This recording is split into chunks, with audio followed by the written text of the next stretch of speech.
Hello students, कैसे हो आप सब। आज हम पढ़ेंगे चैप्टर नंबर 7 जिसका नाम है motion. So in everyday life we see some objects at rest and others in motion. हम हमारी लाइफ में कुछ ऐसे ऑब्जेक्ट्स को देखते हैं जो कि कुछ रेस्ट पोजीशन पे होते हैं और कुछ मूव कर रहे होते हैं, मतलब कुछ मूवमेंट शो कर रहे होते हैं। Birds fly, fish swim, blood flows through veins and arteries, cars move, atoms, molecules, planets, stars, galaxies सभी मोशन के अंदर होते हैं। So we often perceive an object to be in motion जब उसकी position with respect to time change होती रहती है, तब हम उसको मोशन में कहते हैं। However, there are situations where the motion is inferred through indirect evidences. जैसे कि एग्जाम्पल है, we infer the motion of air by observing the movement of dust and the movement of leaves and branches of trees. Means कि जब भी कोई हवा चलती है, ठीक है, तो हम उसको कैसे परसीव करते हैं, कैसे फील करते हैं। हम देखते हैं कि ब्रांचेस ऑफ ट्री हिल रही हैं, मूव कर रही हैं, ठीक है, movement of dust, movement of leaves, ये हम देखते हैं, तभी हम समझ पाते हैं कि जो मोशन है एयर का वो हो रहा है। What causes the phenomena of sunrise, sunset and changing of seasons? Is it due to the motion of earth? If it is true, why don't we directly perceive the motion of the earth? एक object है, वो appear हो रहा है हमारे लिए moving for one person, और दूसरे पर्सन के लिए वो स्टेशनरी है, मीन्स रेस्ट पोजीशन पे है। जैसे कि for the passengers in a moving बस, जो रोड साइड ट्रीज है वो उनको मूविंग पोजीशन में लग रहे हैं। मतलब जैसे आप सोचो कि आप एक बस के अंदर हो, मूविंग बस है, बस चल रही है और आप उसके अंदर एज अ पैसेंजर हो। बाद में जब आप जा रहे हो किसी रोड पे, मूव कर रहे हो, ठीक है, तो जो ट्रीज होंगे, साइड के ट्रीज होंगे रोड के, वो बैक साइड मूव करते हुए आपको दिखेंगे, तो आपको ये लगेगा कि जो ट्रीज हैं वो मोशन स्टेट में है। ठीक है, a trees appear to be moving backwards. So person standing on the roadside perceives the bus along with the passengers as moving. अब जो रोड साइड पर्सन स्टैंडिंग होगा, खड़ा होगा, उसको ये लग रहा है कि जो बस में पैसेंजर्स हैं वो भी मूव कर रहे हैं, मतलब मोशन स्टेट के अंदर हैं। However, a passenger inside the bus sees his fellow passengers to be at rest. लेकिन जो पैसेंजर्स हैं बस के अंदर, बस मूव कर रही है लेकिन पैसेंजर्स तो बस के अंदर रेस्ट पोजीशन पे हैं। सो फर्स्ट पर्सन को लग रहा है कि सेकंड पर्सन और the fellow passengers are in rest position. So what do this observations indicate? कुछ मोशंस जो हैं वो कॉम्प्लेक्स होती हैं, कुछ ऑब्जेक्ट्स मूव करते हैं स्ट्रेट लाइन के अंदर और कुछ सर्कुलर पाथ के अंदर अपने आप को मूव करते हैं, कुछ रोटेट करते हैं, कुछ वाइब्रेट करते हैं। तो ये सारी सिचुएशंस के अकॉर्डिंग ही मूवमेंट होती है।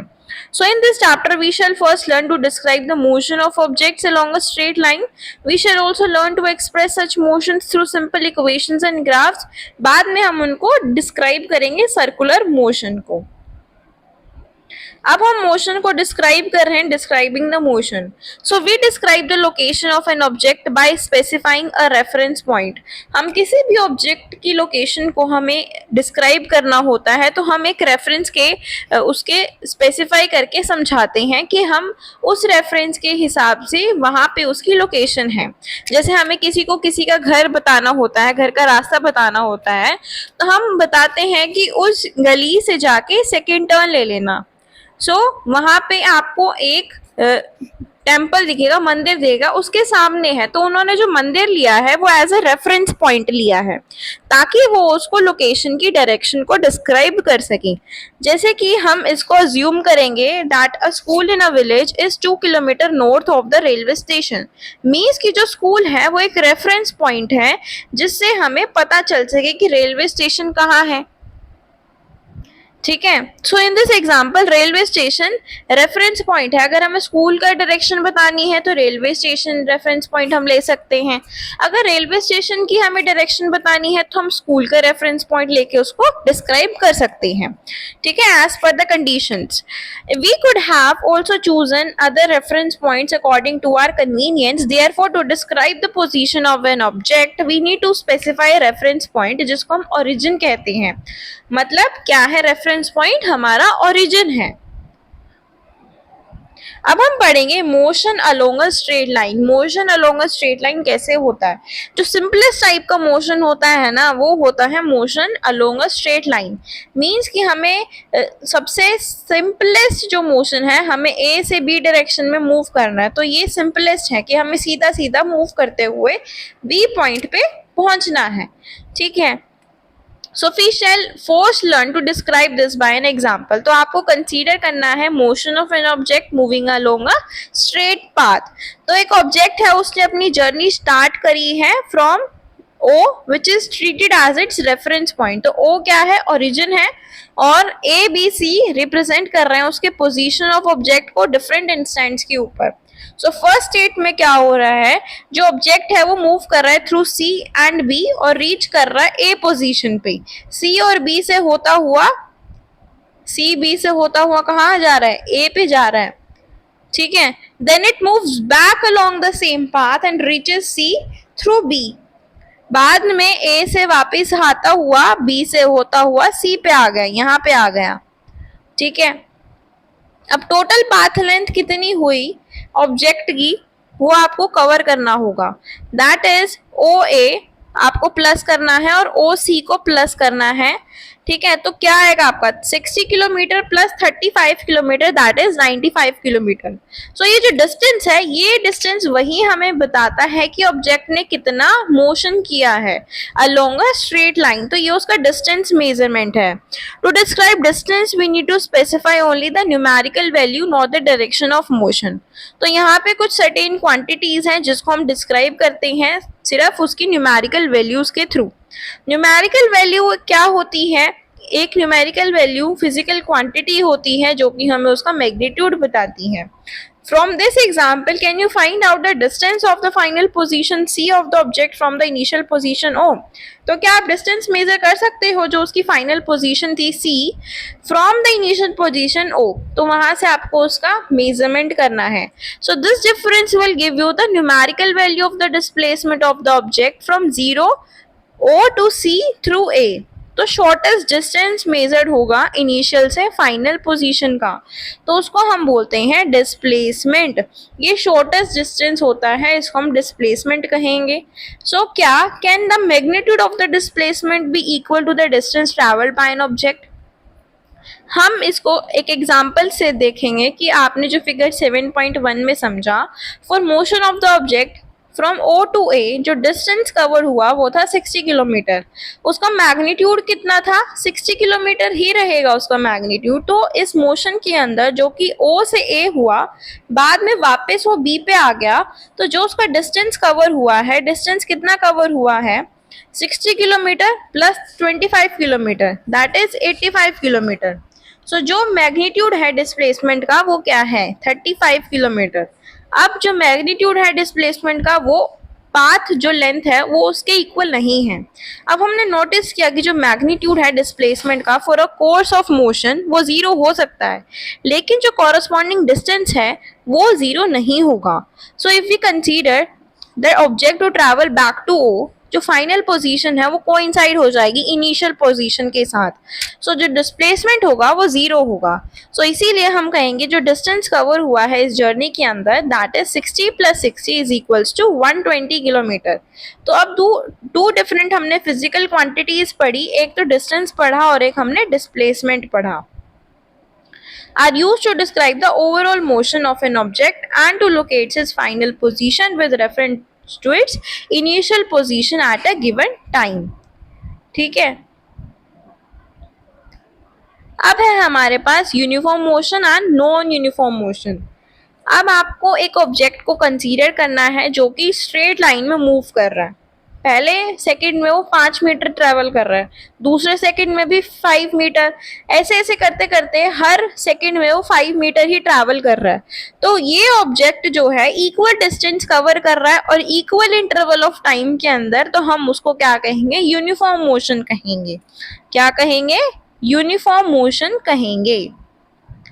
ठीक है, अब जो टाइम इंटरवल है इस मोशन के अंदर वो स्मॉल क्वांटिटी का है। So in our day to day life we come explore the motions जहां पे ऑब्जेक्ट अनइक्वल डिस्टेंस कवर करता है इक्वल इंटरवल ऑफ टाइम के अंदर। जैसे कि एग्जांपल है, जब एक कार मूव कर रही है क्राउडेड स्ट्रीट के ऊपर और पर्सन जॉगिंग कर रहा है पार्क के अंदर, तो वो उसकी स्पीड पे डिपेंड करता है कि वो कितना डिस्टेंस कवर कर रहा है। तो वो अनइक्वल हो सकता है इक्वल इंटरवल ऑफ टाइम के अंदर, ठीक है। तो वो क्या हुआ, नॉन यूनिफॉर्म मोशन हुआ।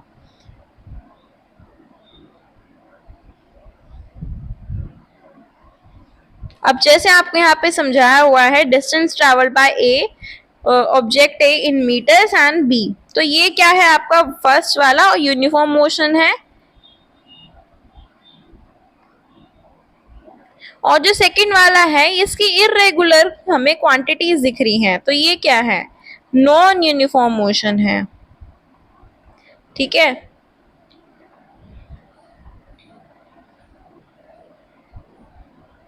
अब आपको सिचुएशंस लेनी है जो कि फिगर 7.2 में दी हुई हैं। अगर बॉलिंग स्पीड 143 किलोमीटर पर आवर है, ठीक है, फिगर 7.2 ए के अंदर, तो क्या आप ऑब्जर्व करोगे, क्या अंडरस्टैंड करोगे from the sign board 7.2 B.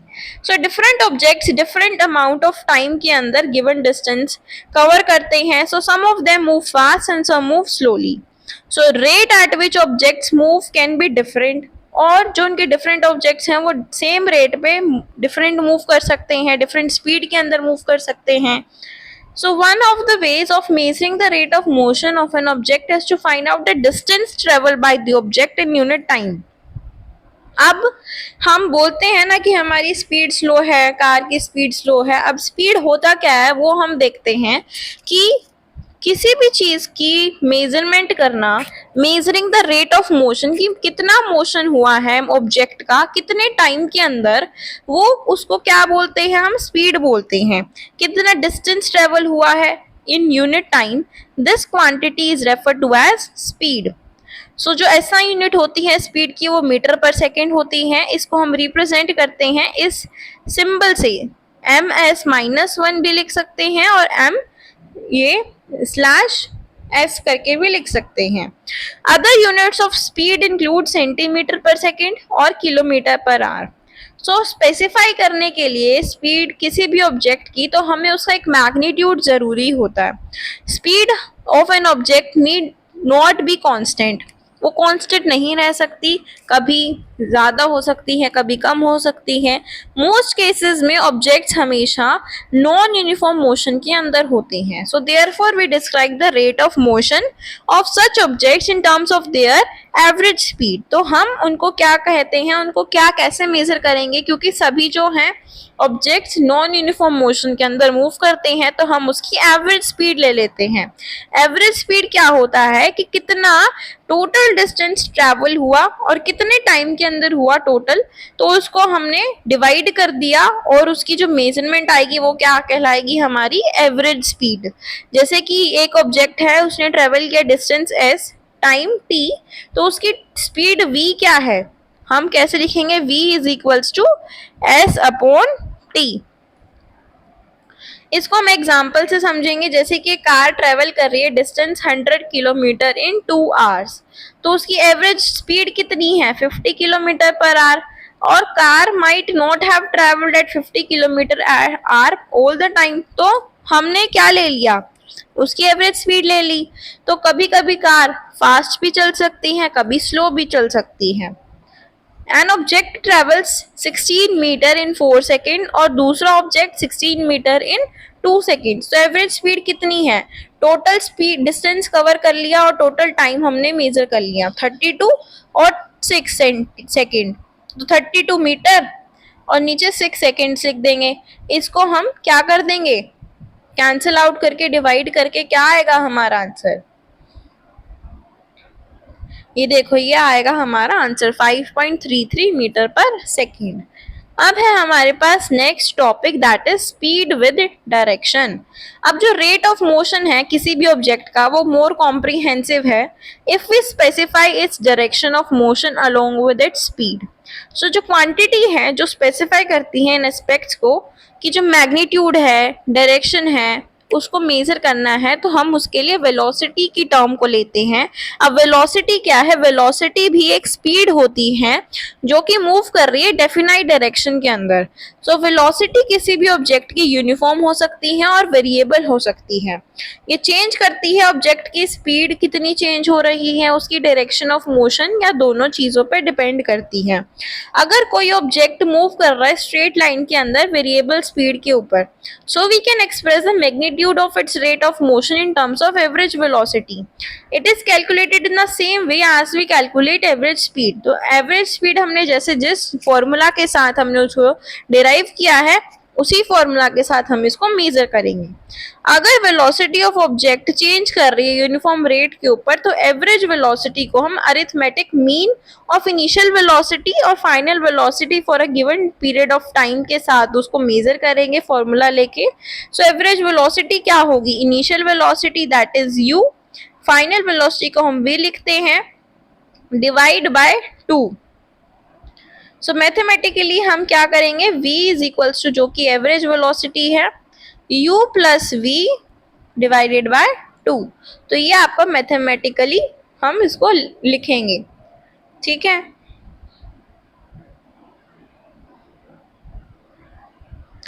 Next है, the odometer of a car reads 2000 kilometre at the start of a trip to 400 kilometre at the end of trip. तो अगर ट्रिप ने 8 घंटे लिए हैं तो उसकी एवरेज स्पीड कितनी होगी?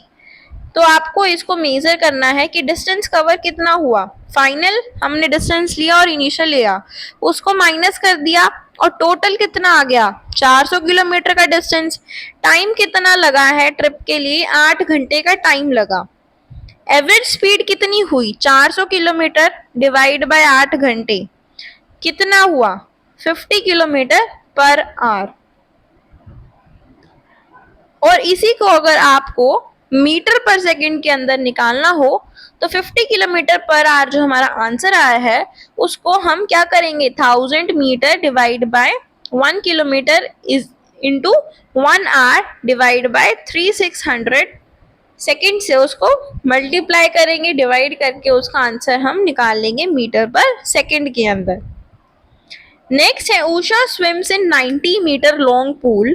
She covers 180 metre in 1 minute by swimming from one end to the other end back along the same straight path. तो उसने 1 मीटर का डिस्टेंस 180 मीटर का डिस्टेंस कवर किया। एवरेज स्पीड और एवरेज वेलोसिटी निकालनी है। टोटल डिस्टेंस कितना cover हुआ है 1 मिनट के अंदर? That is 180 metre. डिस्प्लेसमेंट कितनी है? 0 मीटर। एवरेज स्पीड निकालेंगे तो 180 metre divide by 1 minute. 1 minute को हम कन्वर्ट कर लेंगे सेकंड्स के अंदर, दैट इज 60 सेकंड्स।